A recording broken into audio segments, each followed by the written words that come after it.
मित्रांनो, उशीर झाला त्याच्याबद्दल सुरुवातीलाच दिलगिरी व्यक्त करतो, कारण कार्यक्रम खरं तर 11:30 होता, पण आम्हाला यायला बराच उशीर झाला.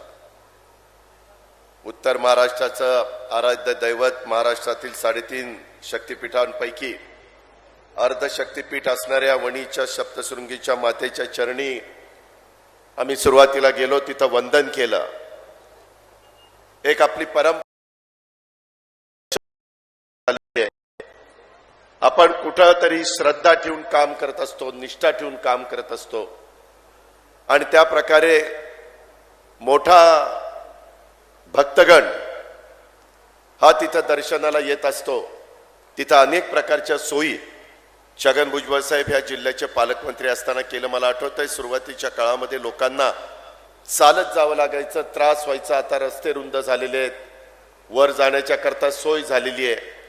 ज्या काही सुविधा देता येतील त्या सुविधा देण्याचा प्रयत्न केलेला आहे. आणि आज देखील मी तिथं जात असताना माझ्यावर सगळे मान्यवर होते. मी तोच विचार करत होतो की अजून उद्याच्याला भाविकांना तिथं काय केलं पाहिजे, काय केल्यानंतर त्यांना अधिक सोयीचं होणार आहे, अधिक सुखकर होणार आहे, दर्शन घ्यायला त्याच्यामध्ये कुठलाही अडचण येणार नाही. मला आत्ताच नितीन सांगत होता की दादा, तिथं एक चांगल्या प्रकारचा आम्ही प्लॅन तयार केलेला आहे आणि तो प्लॅनला देखील तुम्ही मंजुरी दिली पाहिजे. मुख्यमंत्र्यांच्या अध्यक्षतेखाली तो मीटिंग असते. श्री क्षेत्र सप्तशृंगी देवी सप्तशृंगीगड, तालुका कळवण, जिल्हा नाशिक येथे तीर्थक्षेत्र विकास आराखडा ह्याला मंजुरी द्यायची आहे. मी आपल्याला सगळ्यांना आजच्या दिवशी सांगू इच्छितो की लवकरच ती मीटिंग, माझ्या माहितीप्रमाणे सोमवारी दुपारी ती मीटिंग लागलेली आहे आणि मुख्यमंत्र्यांच्या अध्यक्षतेखाली आहे. मी राज्यामध्ये त्यांच्याबरोबर उपमुख्यमंत्री म्हणून काम करतो. मी आपल्याला नितीनच्या वाढदिवसाच्या निमित्तानं शब्द देतो की उद्याच्या सोमवारी 81,86,00,000 तीर्थक्षेत्र विकास आराखडा मंजूर झालेला तुम्हाला सगळ्यांना वाचायला मिळेल. शेवटी कामं करायची असतात. मगाशी भुजबळ साहेबांनी उल्लेख केला, अनेक वर्ष मी देखील काम करणारा कार्यकर्ता, तुम्हालाही माहिती आहे. माझ्या भागाने 91 साली मला खासदार केलं, त्याच्यानंतर मी कधी मागं वळून बघितलं नाही. अनेक प्रकारचे चढ उतार आले, परंतु जनतेचे प्रश्न सोडवायचे, शेतकऱ्यांचं हित डोळ्यासमोर ठेवायचं आणि विकास साधायचा, हाच मूलमंत्र डोळ्यासमोर ठेवून आम्ही सतत काम करत राहिलो. अलीकडच्या काळामध्ये आम्ही हे काही निर्णय घेतले, हे विकासाकरता घेतले. आमदारांचा त्या ठिकाणी दबाव होता की आम्ही निवडून आलेलो, आमची कामं झाली पाहिजे. तुम्हाला सगळ्यांना माहिती आहे, मध्ये काही स्थगित्या आलेल्या होत्या, परंतु आता सगळ्या स्थगित्या आम्ही उठवलेल्या आहेत. आम्ही त्याच्यात दुजेपणा करत नाहीये. शेवटी प्रत्येक आमदार 3 ते 5 लाख लोकांचं प्रतिनिधित्व करत असतो. तिथं माझ्या आया बहिणी असतात. आज तर माझ्या आया बहिणींना मला धन्यवाद द्यायचे आहे. एवढ्या मोठ्या संख्येने तुम्ही सगळ्या महिला इथं उपस्थित राहिलात, त्याबद्दल खूप खूप धन्यवाद. शेवटी महिलांना देखील पुरुषांच्या बरोबरीनं मान, सन्मान, प्रतिष्ठा मिळाली पाहिजे. त्यांना निर्णय प्रक्रियेमध्ये घेतलं पाहिजे. आज इथं मोठ्या प्रमाणावर माझ्या अंगणवाडी सेविका आहेत, आशा वर्कर आहेत, त्याच्यामध्ये मदतनीस आहेत. त्यांच्याही काही मला चिठ्ठ्या आलेल्या आहेत की अजित पवार, तुम्ही आता सरकारमध्ये आहात, अर्थमंत्री म्हणून कामाची जबाबदारी पार पाडताय, आमच्याकडेही बघा, आम्हाला किती दिवस मानधनावर ठेवणार आहे, काहीतरी दुसराही विचार त्या ठिकाणी करा. अशा प्रकारची माझी त्या बहिणींची माझ्याकडनं अपेक्षा आहे. मी जरूर त्याच्या संदर्भामध्ये स्वतः जातीनं लक्ष घेऊन काय मार्ग काढायचा, मधल्या काळामध्ये काही प्रमाणात मार्ग निघालाय, परंतु अजून तुमचं समाधान होईल, अजून तुम्हाला तिथं चांगलं काम करण्याच्या करता एक विश्वास वाटेल, अशा पद्धतीचा देखील निर्णय आम्ही तुमच्या सगळ्यांच्या बाबतीमध्ये घेऊ. हा पण शब्द माझ्या सगळ्या उपस्थित असणाऱ्या बहिणींना मी देऊ इच्छितो. आज इथं सगळेजण आलेले असताना नितीननी त्याच्या वाढदिवसाच्या निमित्तानं अनेक गोष्टी, खऱ्या अर्थाने तुमच्या माझ्या सगळ्यांच्या समोर प्रश्न आहे. मित्रांनो, बसलेले सगळे हे शेतकऱ्यांचे प्रतिनिधी आहे. मी देखील आज शेतकरी म्हणून माझ्या आजोबांची, माझ्या वडिलांची ती जमीन माझ्या वाटणीला आलेली. मी आज त्या बारामतीमध्ये करत असतो. आणि त्याच्यामुळं काय कांद्याची परिस्थिती आहे, काय टोमॅटोची परिस्थिती आहे, काय त्या ठिकाणी इथल्या जिल्हा बँकेची परिस्थिती आहे, पिकांचे दराची काय परिस्थिती आहे, पावसाने ओढ दिल्यानंतर आज माझा शेतकरी कशा पद्धतीने हतबल झालेला आहे, धरणांची परिस्थिती काय, पीक विम्याचे पैसे माझ्या शेतकऱ्यांना मिळतो. युतीच्या काळामध्ये अनेक महत्वाचे निर्णय आम्ही घेतले. 1 रुपयामध्ये शेतकऱ्यांचं पीक विमा उतरवण्याचा क्रांतिकारी निर्णय घेतला. बाकी सगळे पैसे केंद्र सरकारनं, राज्य सरकार तुमचे भरतं, हजारो कोटी रुपये भरतं. का तर टप्प्याटप्प्याने आम्ही पुढे चाललेलो आहे. मला आठवतंय सुरुवातीच्या काळात मी राजकारणात आलो त्यावेळेस माझा शेतकरी सावकाराच्या दारामध्ये जायचा, 10 रुपये शेकड्याने पैसे घ्यायचा आणि कसं बसं शेती करायचा प्रयत्न करायचा. कित्येक जणांच्या जमिनी तर त्या सावकाराच्या त्या तोंडामध्ये त्यांना द्याव्या लागल्या, सावकाराला विकाव्या लागल्या, सावकारांनी व्याजामध्येच जमिनी स्वतःकडे करून घेतल्या. आणि नंतरच्या काळामध्ये आम्हाला वाटलं की नाही, शेतकऱ्याला कमी कर्ज पुरवठा केला पाहिजे. मागच्या वेळेसच सरकारमध्ये मी भुजबळ साहेब आम्ही सगळेजण असताना तिथं निर्णय घेतला. मी माझी जी पुणे जिल्हा मध्यवर्ती सहकारी बँक चालवतो तिथं 0% व्याजाने 3 लाखापर्यंत पीक कर्ज देत असतो. मी विचार केला, मी आणि सातारा जिल्हा बँक, नगर जिल्हा बँक, आमच्या ठराविक बँका चांगल्या चालल्यात, तिथंच फक्त लोकांना पैसे मिळणार, बाकीच्यांनी काय केलं. मग आम्ही राज्य सरकारच्या वतीनं काही कोटी रुपये घालावे लागले तरी चालतील, परंतु 0% व्याज द्यायचा, 0% 3 लाखापर्यंत कर्ज देण्याचा निर्णय घेतला. त्याच्यातनं आपण तो एक महत्वाचा निर्णय घेतला. मध्ये आम्ही तुमचे सगळ्यांचे जे भूविकास बँक होती ते पैसे कर्ज माफ केलं. तुमच्या 7/12वरचा ज्या शेतकऱ्यांच्या 7/12वर भूविकास बँक होती ती त्या ठिकाणी काढून टाकली. अडचणी खूप आहेत. शेवटी राज्य कारभार करत असताना या टप्प्याटप्प्याने अडचणी सोडवायच्या असतात. आम्ही कधी शांत बसलो नाही. रोज सकाळपासून काय आपल्याला सोडवणूक करता येईल, कशा पद्धतीनं पुढे जाता येईल, तशा प्रकारचं काम आम्ही करत असतो. आणि हे काम करत असताना ज्याचा उल्लेख नरहरी झिरवाळ साहेबांनी केला, आपली नाशिक जिल्हा बँक संपूर्ण महाराष्ट्रामध्ये शेतकऱ्यांना पीक कर्ज देणारी नंबर 1 ची बँक. ती बँक अडचणीमध्ये आली. आता ती का आली, कुणामुळे आली, कशी आली, त्याच्या खोलात मी जात नाही. त्याचं सगळं गुराळ तुम्हाला सगळ्यांना माहिती आहे. परंतु इथून पुढं ती बाहेर निघाली पाहिजे. म्हणून माझ्याच चेंबरला भुजबळ साहेबांना, दिलीप वळसे पाटलांना, नरहरी झिरवाळला, दादा भुसेंना, अनेक आमदारांना तिथं बोलवलं आणि त्यांना सांगितलं अधिकाऱ्यांना की आपल्यालाही बाहेर काढायची. MSC बँकेचे चेअरमन प्रशासक विद्याधर अनास्करला बोलवलं. त्यांनाही सांगितलं की अनास्करजी, तुम्ही आज राज्य सहकारी बँक उत्तम चालवताय, जवळपास 600-650 कोटी रुपये नफा ह्या राज्य सहकारी बँकेला तुम्ही मिळवून देताय. आपलीच एक उत्तर महाराष्ट्रातली महत्वाची बँक ही पण आपल्याला बाहेर काढायची. राज्य सरकार म्हणून जी भूमिका घ्यायची ती मी घेईन. त्याकरता मुख्यमंत्री उपमुख्यमंत्र्यांना विनंती करीन. पण राज्य सहकारी बँकेने पण पुढाकार घेतला पाहिजे. नाबार्डचं काय मत आहे, RBIचं काय मत आहे, काय त्याच्यातनं तोडगा काढला पाहिजे. मित्रांनो, एक गोष्ट तुम्ही लक्षात घ्या. मी या आजच्या शेतकरी मेळाव्याच्या निमित्तानं सर्वांना सांगू इच्छितो, एखादी अडचणीमध्ये असणारी संस्था बाहेर काढायची म्हटलं तर थोडे कठोर निर्णय घ्यावे लागतात. नेहमीसारखं वागून चालत नाही. माझ्याही भागातल्या काही बँका, अर्बन बँका फार कठोर निर्णय घेऊन मी बाहेर काढल्यात. माझ्याही भागातले काही सहकारी साखर कारखाने मी कठोर निर्णय घेऊन बाहेर काढलेत.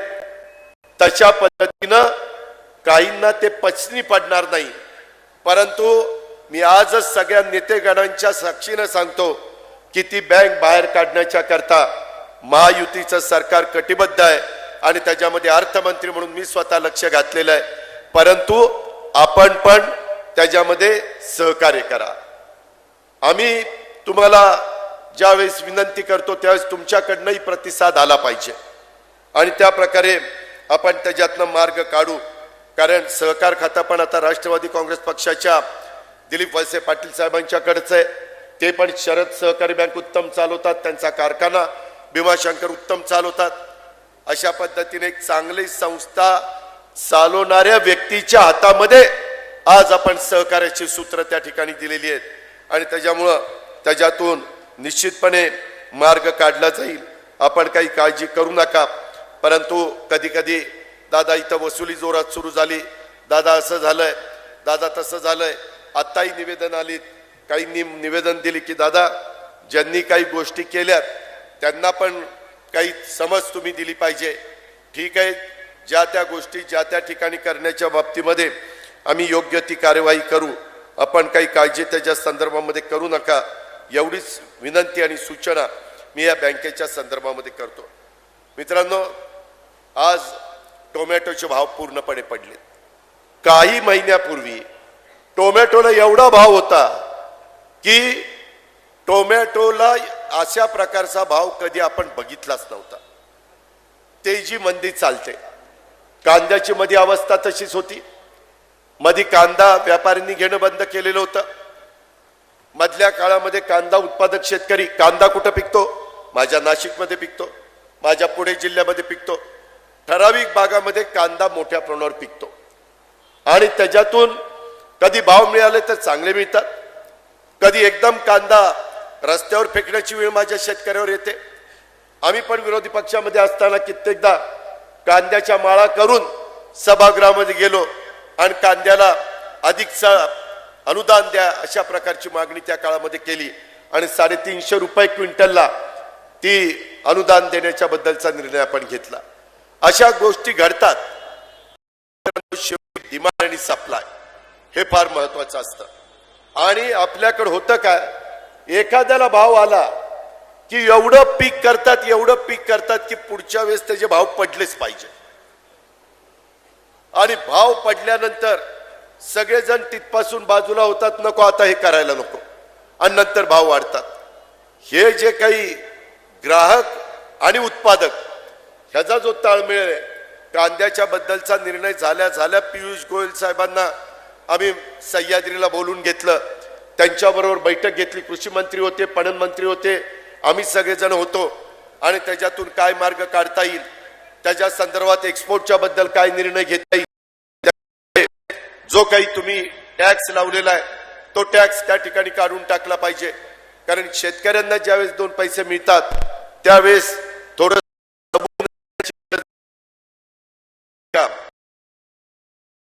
आता माझ्या अधिकारी नाही, 2 दिवसांनी तुम्ही पणन मंत्री आणि कृषी मंत्र्यांना दिल्ली पाठवा, मी बैठक घेऊन त्याच्यातनं काय मार्ग काढायचा तो काढतो. आपण त्याच्या आधी साधारण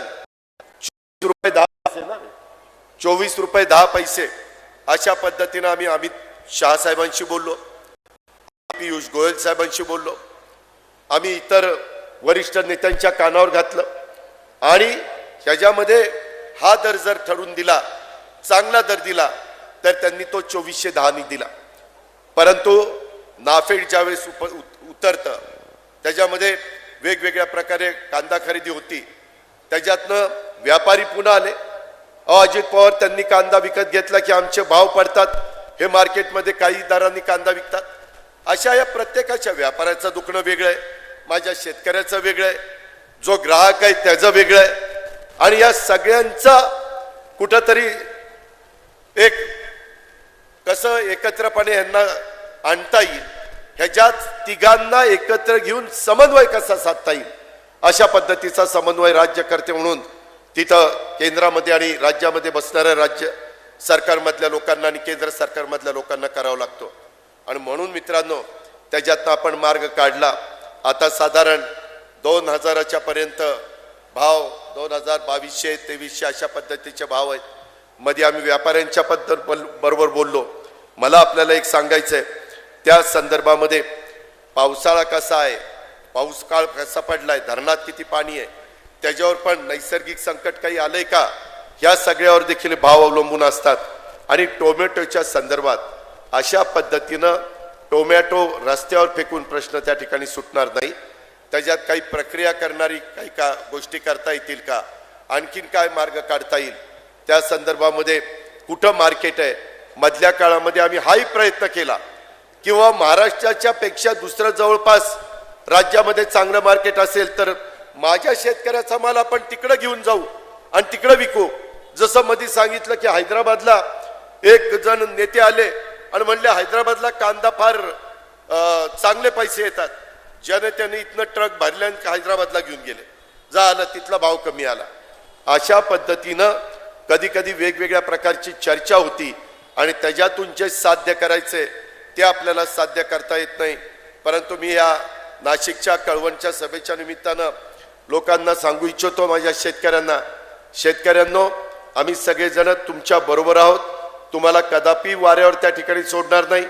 जे जे राज्य सरकारला त्या बाबतीमध्ये निर्णय घ्यावे लागतील ते निर्णय एकनाथराव शिंदे आणि देवेंद्र फडणवीसांना आम्ही मिळून घेऊ आणि जिथं केंद्रामध्ये नरेंद्र मोदी साहेब, अमित शाह साहेबांच्याकडे, पियुष गोयल साहेबांच्याकडे जाऊन तिथं पाठपुरावा करावा लागेल, तो देखील पाठपुरावा करण्याच्या करता आम्ही शेतकऱ्यांचे प्रतिनिधी कुठं कमी पडणार नाही हा विश्वास देखील मी आपल्या सर्व सहकाऱ्यांना आजच्या सभेच्या निमित्तानं मी देऊ इच्छितो।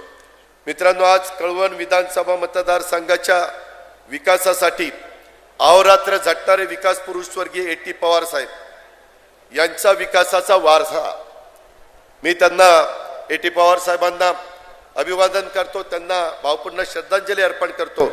परंतु आपले दादाडीचे आमदार नितीन पवार यांचा आज वाढदिवस आहे, त्यांना आपल्या सर्वांच्या वतीनं मी वाढदिवसाच्या मनापासून शुभेच्छा देतो। आई सप्तशृंग माता त्यांना निरोगी दीर्घायुष्य देव ही देखील प्रार्थना मी सप्तशृंगी मातेला या निमित्तानं करतो। मी मागाशी सांगितलं की त्यांनी ती मागणी केली, ती मागणी मी त्या बाबतीमध्ये पूर्ण करतो। आज जवळपास 494 कोटी रुपयाचा विकास कामाचा भूमिपूजन लोकांना झालेला आहे। नितीननी सांगितलं की 1100 कोटी रुपयाची कामं माझ्याकडे आतापर्यंत झाली आणि आता वर्षभर राहिलेलं आहे आणि त्याची अपेक्षा आहे अजून 400 कोटी रुपयाची कामं माझ्या भागामध्ये द्यावी। मी आपल्याला जाहीरपणे सांगतो 1100 कोटीची कामं त्यांनी 4 वर्षात केली। 5 वर्षांनी ज्यावेळेस मी त्याला इथं मत मागायला येईल तुमच्या सगळ्यांच्याकडं त्यावेळेस त्याच्या मतदारसंघात 1500 कोटी रुपयाची कामं झालेली असतील हा शब्द देखील अजित पवार अर्थमंत्री या नात्याने मी तुम्हाला देतो। शेवटी कामं झाली पाहिजेत। तिथले महत्त्वाचे प्रश्न म्हणजे आपला ओतूरच्या संदर्भातला प्रश्न, त्या बाबतीमध्ये आपल्याला सगळ्यांना माहिती आहे की पाठीमागच्या काळामध्ये जलसंपदा विभागाच्या बाबतीत कळवण तालुक्यातला ओतूरचा मुख्य धरणाच्या विशेष दुरुस्तीच्या कामाला निधीची तरतूदची होऊन सुप्रमा मिळण्याबाबत सुधारित प्रशासकीय मान्यता, त्याला सुप्रमा म्हणतात, ती EPC देते। EPCचे अध्यक्ष आहेत अर्थमंत्री म्हणजे अजित पवार, त्याच्याकडं मी मीटिंग लावायला सांगतो आणि त्यांना सुप्रमाला परवानगी द्यायला सांगतो। त्याच्यामुळे तुमचा ओतूरचाही प्रश्न त्या ठिकाणी निकाली निघेल।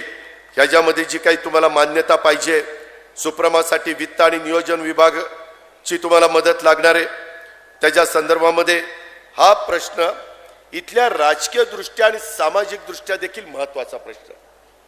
शेवटी तुम्ही आम्हा लोकांना आमदार करता कशा करताय?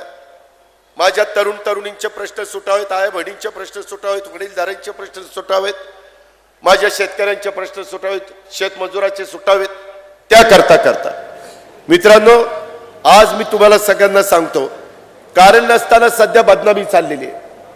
1.5 लाख 1,50,000 एवढी नोकर भरती महाराष्ट्राच्या वेगवेगळ्या विभागामध्ये करण्याचा निर्णय महायुतीच्या सरकारने एकनाथराव शिंदे, देवेंद्रजी आणि आम्ही सगळ्यांनी मिळून घेतलेला आहे।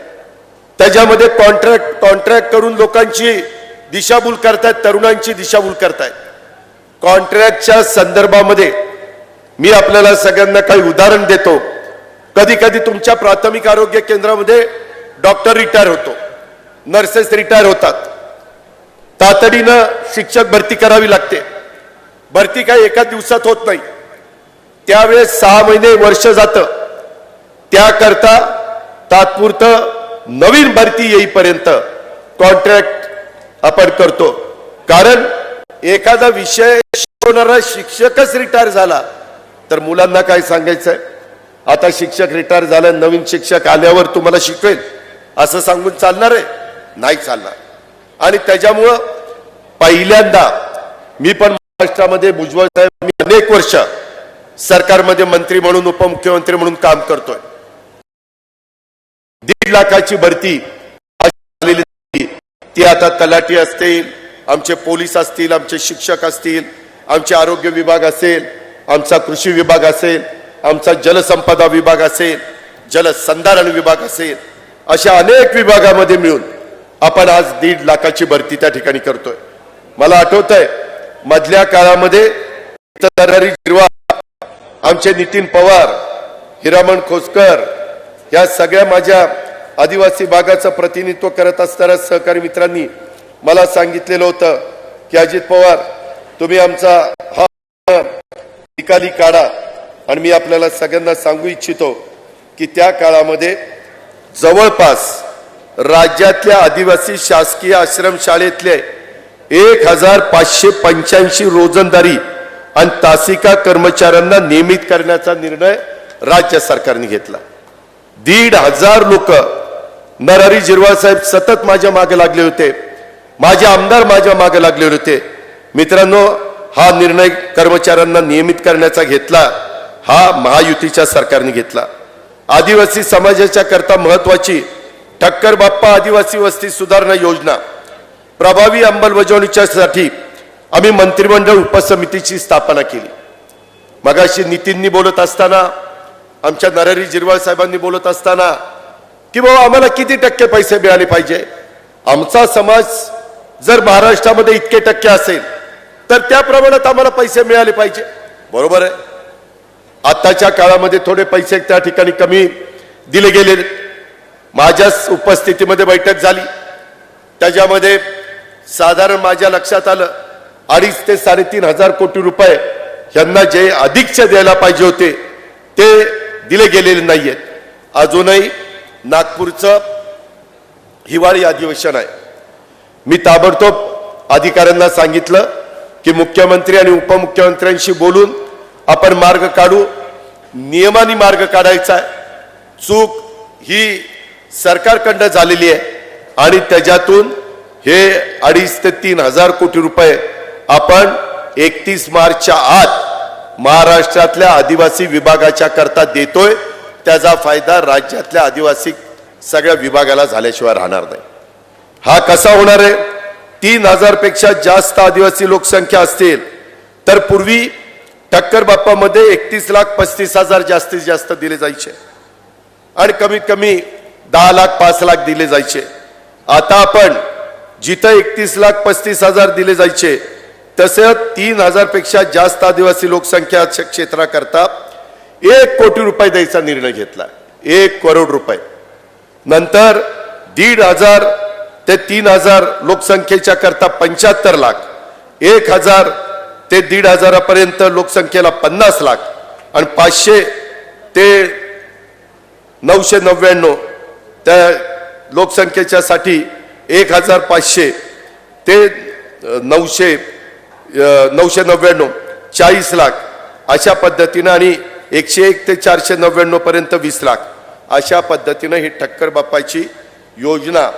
त्यामुळं कोणत्याही आदिवासी बांधवाचं गाव, वाडी, वस्त्या, पाडे याच्यातून सुटणार नाही. निश्चितपणे त्यांचा विकास ह्या माध्यमातून होईल. त्याच्याकरता लोकसंख्येनुसार आर्थिक निकषात बदल आपण करण्याचा निर्णय घेतला आणि त्याची प्रभावीपणे अंमलबजावणी आपण सगळेजण करणार आहोत.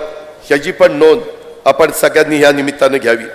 मित्रांनो, आज बोलत असताना आमच्या नितीन पवारांनी इथल्या एका साखर कारखान्याचा उल्लेख केला. त्याच्या संदर्भामध्ये त्यांनी सांगितलं की ओ दादा, इथला वसंतदादा सहकारी साखर कारखाना, मला एक कळत नाही किंवा कादवा कारखाना चांगला चालतो, मध्ये एक असाच बंद पडलेला कारखाना दिलीप बनकरांनी घेतलाय, ते आता चांगला चालवत आहेत. आपल्या संस्था का बंद पडतायत? आपण काय कमी कशामुळे पडतोय असं नाही करून चालणार. आज मित्रांनो, कळवण, देवळा, सटाणा, मालेगाव 4 तालुक्याचं कार्यक्षेत्र वसंतदादा सहकारी साखर कारखान्याचं आहे. आणि ते अभिजित पाटील म्हणून कुणी घेतला होता, त्यानं आता तो कारखाना सोडला. मी मधी या 3-4 आमदारांशी चर्चा केली की कुणी चांगला एखादा मजबूत असा माणूस आहे का की जो कारखाना चालवायला घेईल. मागच्या काळामध्ये तुमचा कारखाना चांगला चालत होता, भाव चांगला मिळत होता, परंतु काय तिथं दृष्ट लागली आणि आपल्या कारखान्याचं नुकसान झालं, आपल्या शेतकऱ्याचं त्याच्यामुळे नुकसान झालं. आता हे सगळं करत असताना आपल्याला त्या कारखान्याच्या बद्दल तुमच्याकडे पण एखादा जर कुणी वार्षिक भाडे कराराने घ्यायला तयार असेल तर त्याला आमच्याकडे आणा, दिलीप वळसे पाटलांच्याकडे न्या, आम्ही त्यांच्याशी चर्चा करू. कुणी त्याच्यामध्ये पुढाकार घेत असेल तर जरूर आपण त्याच्यामध्ये इतर काही मदत पाहिजे असेल तर ती मदत करू. पण कुणीतरी इथल्या स्थानिकांनीच पुढाकार घेतला पाहिजे किंवा जे चांगले कारखाने चालवतात त्यांनी त्याच्यामध्ये पुढाकार घेतला पाहिजे. मित्रांनो, इथं कारखान्यांना भाव इतके कमी देतात. मी ज्या भागातनं येतो त्या भागामध्ये मी मधी भाव काढला, 3,350 रुपये टनाला भाव काढला उसाला. इथं भाव आहेत 2700, 2600, 2500. कस काय मेळ खायचा? जर बाहेरच्या भागातले लोक एवढा भाव देऊ शकतात तर आपण का देऊ शकत नाही? ह्याचं कुठंतरी आत्मचिंतन, आत्मपरीक्षण केलं पाहिजे ना. नुसतं दुसऱ्याकडे बोट दाखवून नाही चालणार. आपल्याला काय सुधारणा केली पाहिजे ते पण आपण पाहिलं पाहिजे. त्याच्यात जी मदत पाहिजे ती मदत आपण करू ना. नैसर्गिक संकट आलं, मार्ग काढू. त्याच्यातनं काही आणखीन आर्थिक मदत पाहिजे, मार्ग काढू. पॅकेज द्यायचंय, मार्ग काढू. आताही राज्य सरकारने काही अडचणीतल्या कारखान्यांना पॅकेज देण्याच्या बद्दलचा निर्णय घेतलेलाच आहे. आणि म्हणून त्या पद्धतीनं या बाबतीमध्ये आपल्याला पुढे जावं लागेल. आज बोलत असताना नितीननी बऱ्याच अडचणी सांगितल्या. नवीन वर्ग खोल्या दुरुस्तीच्या बद्दलचं त्यांनी सांगितलं. बहुउद्देशीय आदिवासी भवन ते पण त्यांनी आपल्या A.T. पवार साहेबांच्या नावाने एक बहुउद्देशीय आदिवासी भवन करण्याच्या बद्दलचा उल्लेख त्यांनी त्या ठिकाणी केला. त्याच्याचबरोबर बिरसा मुंडा ह्याच्या संदर्भामध्ये 100% आदिवासी मतदारसंघातले अनेक रस्ते मुख्य रस्त्यांना जोडण्याच्या करता बिरसा मुंडा आदिवासी उपयोजनेअंतर्गत मंजुरी देऊन निधी देण्याच्या बद्दल, त्याच्याही बद्दल माझं, डॉक्टर विजय गावित, नरहरी जिरवाळ आम्ही सगळ्यांनी चर्चा करून मार्ग काढलेला आहे. आणि त्याच्यात लवकरच तुम्हाला निधी त्याच्यातनं मिळणार आहे. आगामी सिंहस्थ कुंभ मेळावा 2027च्या धर्तीवर काही रस्ते कामांचा समावेश करून मंजुरी मिळावी अशी मागणी केलेली आहे. परवा सॅमच्या करता मला वाटतं नितीननी काही रस्ते मला सुचवलेले आहेत. ते रस्ते देखील हॅममध्ये टाकण्याच्या करता मी तुमच्या मतदारसंघामध्ये तुम्हाला मदत करील. आणि मगाशी एक बोलताना उल्लेख करण्यात आला की बरेच PWDचे वेगवेगळे प्रकारचे रस्ते असतात आणि त्याच्यामध्ये झालंय काय, मी 3 दिवसापूर्वी का 2 दिवसापूर्वीच बैठक घेतली आणि त्याच्यामध्ये PWDच्या अधिकाऱ्यांना, फायनान्सच्या अधिकाऱ्यांना, प्लॅनिंगच्या अधिकाऱ्यांना बोलून घेतलं आणि म्हणलं नक्की तुम्ही मला सांगा की राज्यामध्ये एकंदरीत वेगवेगळे राज्य मार्ग किंवा वेगवेगळ्या प्रकारचे जेवढे काही मार्ग आहेत PWD मार्फत होतात ते किती चाललेले आहेत आणि त्याला किती हजार कोटी रुपये लागणार आहेत. मित्रांनो, त्याच्यामध्ये खूप मोठी तफावत मला पाहायला मिळाली. मी तुमच्या इथंच फक्त पैसे देणं बाकी अशातला भाग नाही. मला ह्याच्याकरता जवळपास 10,000 कोटी रुपये हे वेगवेगळ्या पद्धतीनं मुख्यमंत्री उपमुख्यमंत्र्यांशी चर्चा करून उभे करावे लागणार आहेत. मी ऑलरेडी फायनान्स विभागाला कामाला लावलेलं आहे. त्यांना सांगितलं लोकांचे रस्त्याची कामं झाली कॉन्ट्रॅक्टरकडनं आणि बिलं नाही दिली गेली तर ते पुढची कामं करणार नाही आणि रस्ता तसाच अर्धवट राहील. आत्ताच येताना मला वाटतं इथला एक रस्ता असाच अर्धवट राहिलेला, तो कॉन्क्रीटचा रस्ता बरेच वर्ष चाललाय. हॅममधनं आहे ना, हॅममधनं आहे. त्याच्यात पण मी लक्ष घालीन. मी एवढंच सांगतोय की फक्त तो तुमचा प्रश्न नाही, चांद्यापासून बांद्यापर्यंतचा प्रश्न आहे। आणि शेवटी सरकार चालवत असताना लोक आम्हाला नावं ठेवतील, मुख्यमंत्री आणि दोन्ही उपमुख्यमंत्री काय करताय। अलीकडच्या काळात कुठेही काही घडलं तरी विरोधक नुसतं राजकारण करायला लागले। मित्रांनो, अलीकडे मला पत्रकार मित्र विचारतात, इथं असं असं चाललंय, तुमचं काय म्हणणं आहे? अरे म्हणलं, तिकडे त्यांचं चाललंय, मला काय घेणं देणं।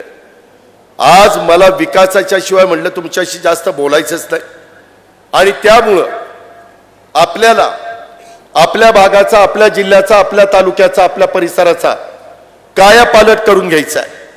मगाशी बोलत असताना जे काही नितीननी सांगितलं की बाबा इथं अर्जुन सागर इथं 12 हेक्टर जमीन आहे, त्या 12 हेक्टर जमिनीच्या बाबतीमध्ये त्यांना एक नवीन काही गोष्ट करायची आहे। त्या संदर्भात नितीन, मी मुंबईमध्ये मीटिंग लावीन, आपण एकत्र बसू आणि इथं पर्यटन विकसित करण्याच्या करता, आदिवासी नागरिकांना रोजगार निर्माण होण्याच्या करता, पर्यटन स्थळ विकसित करण्याच्या करता जे काही करावं लागेल ते करण्याच्या करता आपण मान्यता देऊ। कारण माझ्या एक गोष्ट इथं लक्षात आली, मी ज्यावेळेस इकडच्या भागामध्ये निघालेलो होतो त्यावेळेस माझ्या एक गोष्ट अशी लक्षात आली की साधारण आपल्या इथं शेजारी गुजरात राज्य आहे आणि गुजरात राज्यात पलीकडच्या बाजूला चांगल्या पद्धतीनं पर्यटनाच्या संदर्भामध्ये काम हे निश्चितपणे झालेलं आहे। तशा प्रकारे आपल्या सुरगणाच्या परिसरामध्ये जर झालं तर त्याचा फायदा हा माझ्या भागातल्या लोकांना निश्चित झाल्याशिवाय राहणार नाही। आणि म्हणून ह्या सगळ्याचा विचार करून एकतर आपला सुरगणा तालुका हा आकांक्षित तालुका आहे, त्याच्या आकांक्षित तालुक्याच्या ज्या ज्या काही गोष्टी असतील त्या सगळ्या गोष्टीचा फायदा आम्ही तुम्हाला करून देऊ। परंतु ह्या सगळ्या गोष्टी करत असताना साधारण आपल्या इथल्या भागाच्या करता माझ्या माहितीप्रमाणे इथं जी काही शेजारचा राज्य आहे त्या भागामध्ये साधारण रोजगार मिळण्याच्या दृष्टिकोनातनं एक पर्यटनाला चालना देण्याचं काम तिथं झालेलं आहे। आणि हे पर्यटनाला चालना देत असताना तिथं आजूबाजूच्या भागातले लोकांना पण एक चांगल्या प्रकारचं काम हाताला मिळालेलं आहे। आणि तशा पद्धतीनं मला नितीननी सांगितलं होतं की दादा, ह्या संदर्भामध्ये तुम्ही पण आम्हाला चांगल्या प्रकारची मदत करा। साधारण हे माझे कळवण आणि सुरगाणा हे दोन्ही तालुके नाशिक लगत असल्यामुळं दोन्ही तालुक्यामध्ये आदिवासी बिगर आदिवासी दोन्ही समाजाची लोक मोठ्या प्रमाणावर त्या ठिकाणी राहतात। आणि यांचे प्रश्न सोडवण्याच्या करता आपल्याला कुठल्याही परिस्थितीमध्ये मार्ग त्या ठिकाणी काढावा लागणार आहे। आणि हा मार्ग काढत असताना माझं तुम्हाला सगळ्यांना सांगणं हे की ह्याच्यातून साधारण आपल्या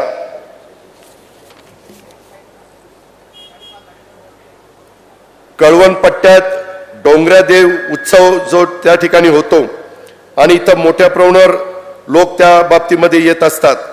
इथल्या भागातल्या लोकांच्या मध्ये एक खेळामध्ये देखील आवड आहे।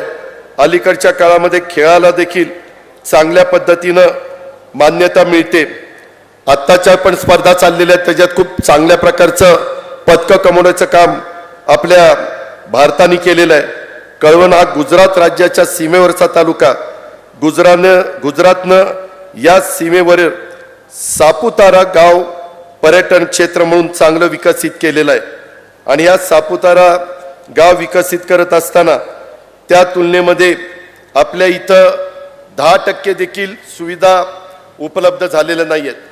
मला नितीन तुला सांगायचं आहे, जसं सापुताऱ्याच्या संदर्भामध्ये काही चांगल्या गोष्टी गुजरात सरकारने केलेल्या आहेत, त्याच्यातल्या काय बाबी आपण देखील आपल्या सुरगणाच्या परिसरामध्ये करू शकतो, त्या संदर्भात तुम्ही मला जरा एक प्रपोजल दिलं तर आपण त्या बाबीची सुरुवात करूया। जसं आता माणिकराव कोकाटे इथं बसलेले आहेत, माणिकराव कोकाटेंनी मध्ये माझ्याकडनं एक मीटिंग लावून घेतली आणि ती मीटिंग लावून त्यांनी एक चांगल्या प्रकारचा तिथं पर्यटनाला चालना देण्याच्या दृष्टिकोनातनं एक प्रकल्प माझ्याकडनं मंजूर करून घेतलेला आहे। त्याच धर्तीवर आपण आपल्याही सुरगाणा आणि कळवणच्या भागामध्ये ती गोष्ट त्या ठिकाणी करू शकू, ही पण खात्री मला ह्या सभेच्या निमित्तानं आपल्याला सगळ्यांना द्यायची आहे। तशाच पद्धतीनं आज मला तुम्हाला दुसऱ्या एक सैनिकी स्कूलच्या बद्दल एक आपल्या नितीन पवारांनी सांगितलं आणि जलसंपदा विभागाच्या संदर्भात जलसंधारण सोनगीर आदिवासी साठवण तलाव आदिवासी विभागाकडे सतखाम असे 4-5 त्यांनी साठवण तलाव सांगितलेले आहेत। त्याही बद्दल मध्ये मी मीटिंग घेतलेली होती आणि त्याच्यातली पण काही कामं आपण मित्रांनो मार्गी लावलेली आहेत। बसेसच्या बद्दल एक त्यांनी मागणी केलेली आहे। मधल्या काळामध्ये एसटीला पण चांगल्या प्रकारच्या बसेस देण्याच्या करता राज्य सरकारने महत्त्वाचा निर्णय घेतलाय। बऱ्याच आमदारांच्या मतदारसंघामध्ये चांगल्या नव्या कोऱ्या बसेस देण्याच्या बद्दल आम्ही त्या ठिकाणी पावलं उचलली पाठवल्या। पण मी आता पुढच्या टप्प्यामध्ये आता येणाऱ्या ज्या बसेस आहेत त्याच्यातल्या तुमच्या मतदारसंघामध्ये नवीन बसेस पाठवण्याच्या संदर्भातली कारवाई 100% करेन, याबद्दलची पण ग्वाही मी आजच्या सभेच्या निमित्तानं आपल्या सर्व सहकारी मित्रांना करतो। आणि आजच्या ह्या एकंदरीत सभेच्या निमित्तानं अनेक प्रश्न आपल्या नितीननी इथं उपस्थित केलेले होते। त्या सगळ्या प्रश्नाच्या संदर्भामध्ये मी वरचेवर बैठका घेऊन मी असेल, भुजबळ साहेब असतील, नितीन झिरवाळ साहेब असतील, बाकीचे सगळे असतील, संघटनेच्या बाबतीमध्ये सुनील तटकरे साहेब आपल्याला मदत करतील, आम्ही त्याच्यामध्ये लक्ष घालू। परंतु बाकीच्या बाबतीमध्ये मदत करत असताना माझी तुम्हाला सगळ्यांना मी ग्वाही देतो की तुम्ही कुठल्याही प्रकारचा कोणताही मनामध्ये विचार आणू नका। एका नवीन विचाराने आम्ही सगळेजण पुढे चाललोय। देशामध्ये नरेंद्र मोदी साहेबांचं एक मजबूत नेतृत्व भारताचे पंतप्रधान म्हणून मिळालेले आपल्याला आहेत। आज त्यांनी महिलांना खासदारकी करता आमदारकी करता आरक्षण दिलेलं आहे। इथून पुढच्या काळामध्ये खासदार आणि आमदार देखील महिला मोठ्या प्रमाणावर निवडून देण्याचं काम केलं जाणार आहे। आणि अशा पद्धतीचा हा प्रयत्न करत असताना आपल्याला आपल्या राज्यामध्ये शाहू फुले आंबेडकरांचा विचार हाच पुढे घेऊन गेल्याशिवाय गत्यंतर नाही। युगपुरुष छत्रपती शिवाजी महाराजांचा आदर्श डोळ्यासमोर ठेवून आम्ही सगळेजण काम करू पाहतोय। आणि हे काम करत असताना कुठल्याही जातीमध्ये धर्मामध्ये तेढ आपल्याला निर्माण करायची नाही। एक काही समाजाच्या मनामध्ये आरक्षणाचं काय होणार, आमच्यावर कुठं अन्याय होईल का, मी मुख्यमंत्री उपमुख्यमंत्री सगळ्यांनी सांगितलं की आजपर्यंत ज्यांना ज्यांना आरक्षण दिलेली आहे, शेड्यूल ट्राईब असेल, शेड्यूल कास्ट असेल, NT असेल, OBC असेल, या कुठल्याही आरक्षणाला धक्का न लागता, तुम्ही नीट ऐका, काही जण वेगवेगळ्या प्रकारचे मोर्चे निघतात, वेगवेगळ्या प्रकारचे बातम्या येतात, त्याच्यातून लोक हतबल होतात, लोक घाबरून जातात। अरे मग आमच्या तोंडचा घास कुणी काढणार आहे का? असं कुणीही राज्यकर्ते असले कुणी ते काढू शकत नाही। आहे त्यांचं आरक्षण जसंच्या तसं ठेवून अधिकचं देण्याच्या करता हा प्रयत्न चाललेला आहे। त्याच्यामुळं जे कुणी वेगवेगळ्या प्रकारची भाषणं करतात त्यांचा भूमिका काय ती त्यांना स्वतःला माहिती आहे। पण मी आज जबाबदारीनं तुम्हाला सगळ्यांना सांगतो की तुमच्या आरक्षणाला कोणताही धक्का हे महायुतीचं सरकार लावून देणार नाही। तुमचा अधिकार तुम्हालाच तो राहील, त्याबद्दल आपण तिळमात्र शंका मनामध्ये बाळगू नका। ॲडिशनल द्यायचं झालं तर मात्र तो विचार त्या ठिकाणी केला जाऊ शकतो। मागे तसा प्रकारचा विचार झाला होता, दुर्दैवाने एकदा तो हायकोर्टात टिकला नाही, त्याच्यानंतर एकदा सुप्रीम कोर्टात टिकला नाही। वेगवेगळे समाज आपापल्या वर्गाच्या करता आरक्षण मागतात, संविधानाने तो अधिकार त्यांना दिलेला आहे, कायद्याने घटनेने प्रत्येकाला आपली मागणी मांडण्याचा अधिकार दिलेला आहे। परंतु ती मागणी ती कायद्याच्या नियमाच्या चौकटीत बसवण्याचं काम हे राज्यकर्त्यांना करावं लागतं. उगीच उठलो आणि हा दिलं सगळ्यांना आरक्षण असं म्हणून चालत नाही. ती वेळ मारून नेल्यासारखं होतं. त्याच्यामुळं ह्याही बाबतीमध्ये आपण सगळ्यांनी अतिशय विश्वास त्या बाबतीमध्ये ठेवावा अशा प्रकारची विनंती आज मी नितीनच्या वाढदिवसाच्या निमित्तानं उपस्थित असणाऱ्या माझ्या सहकाऱ्यांना करू इच्छितो. आणि काही नवीन एक बातम्या सुटल्यात. अलीकडच्या काळात आता मध्ये 2-3 दिवस मी आजारी होतो. बातम्या चालवल्या अजित पवार नाराज म्हणूनच कॅबिनेटला गेले नाही. अरे बाबा, तब्येत बेकार आहे, वाईट आजारी आहे आणि कुठं कॅबिनेटला जाता. मध्ये एकदा एक बातमी दिली, ओबीसीच्या संदर्भातली एक मीटिंग होती. मी, मुख्यमंत्री, उपमुख्यमंत्री, भुजबळ साहेब, मी इथं बसलोय, मुख्यमंत्री इथं, उपमुख्यमंत्री तिथं, भुजबळ साहेब इथं, आम्ही दोघं गप्पा मारतोय. आणि दुसऱ्या दिवशी बातमी, अजित पवार आणि भुजबळ साहेबांच्यात खडाजंगी. अरे कशाची खडाजंगी? आम्ही दोघं ते मला फोन करतात, मी त्यांना फोन करतोय. अरे कधी रे आपली खडाजंगी झाली? म्हणजे काही चाललंय. काय होतं, तुम्ही राहता कळवणला, सुरगाण्याला, निफाडला, सिन्नरला, आणि कधी कधी बातम्या वाचून लोकांना त्या खऱ्या वाटतात. हे आता पण मी काही हे जे काही बातमी सोडलेली होती की अजित पवार नाराज पालकमंत्र्यांच्या करता वगैरे, असं अजिबात नाही. शेवटी हे 3 पक्षांनी चालवलेलं सरकार आहे. शेवटी घरचं कारभारी पण करत असताना पण कारभाराला अडचणी येत असतात. इथं तर वेगवेगळे विचारधारा आहे. राज्याचं हित डोळ्यासमोर ठेवून आम्ही पुढे चाललेलो आहे. नरेंद्र मोदी साहेबांना आपल्याला 3ऱ्यांदा देशाचं पंतप्रधान करायचंय. त्याकरता आम्ही सगळेजण एकत्र आलेलो आहे. आणि हे सगळे एकत्र येत असताना माझं आपल्याला सगळ्यांना सांगणं आहे की या ज्या काही बातम्याचं पेव फुटलंय, आता पण अमुक अमुक अमुक अमुक ठिकाणी तुम्ही इथं काय करता? अरे आम्ही इथं आमची कामं करतो ना, आम्ही इथं काय करतोय? हे जे काही सतत चाललेलं आहे ह्याच्यावर अजिबात विश्वास ठेवू नका. जर काही सांगायचं असेल तर स्पष्टपणे सांगेन, मागं पुढं काही ठेवणार नाही. परंतु ही दिशाभूल करायचं काम हे कृपा करून कुणी करू नये. खोट्या बातम्या पसरू नये आणि कुणी मुद्दाम काही आजारी वगैरे पडत नाही. शेवटी आरोग्य चांगलं ठेवणं प्रत्येकाचं काम आहे. ही पण बाब तितकीच महत्त्वाची आपण सगळ्यांनी लक्षात घ्या. आणि भुजबळ साहेब, आम्ही सगळेजण, एकनाथराव शिंदे, आपले देवेंद्र फडणवीस, आम्ही सगळे ह्या महाराष्ट्राचा उद्याच्याला चांगल्यातला चांगला विकास सर्वांगीण व्हावा, सगळ्यांचं भलं व्हावं. आज देखील सप्तशृंगीला गेलो असताना तिथं तीच मागणी केली की सगळीकडं एक सुख, शांती, समृद्धी नांदावी. गणेशोत्सव चांगला पार पडलेला आहे. नवरात्र, दसरा चांगल्या पद्धतीने पार पडावा. येणारी दिवाळी, दसरा चांगल्या पद्धतीने व्हावा. आणि राहिलेल्या दिवसात पाऊस पडून धरणं जर भरली तर माझ्या शेतकऱ्याच्या चेहऱ्यावर एक आनंद पाहायला मिळेल. तशा पद्धतीचा माझ्या शेतकऱ्याच्या चेहऱ्यावर आनंद पाहायला मिळावा, हीच मी देवीला प्रार्थना केलेली आहे, देवीला साकडं घातलेलं आहे. ह्याच्यापेक्षा काही दुसरं मागणं त्या ठिकाणी केलेलं नाही. हेही आपल्याला सगळ्यांना सांगतो. पुन्हा एकदा नितीनला मी मनपूर्वक वाढदिवसाच्या शुभेच्छा देतो.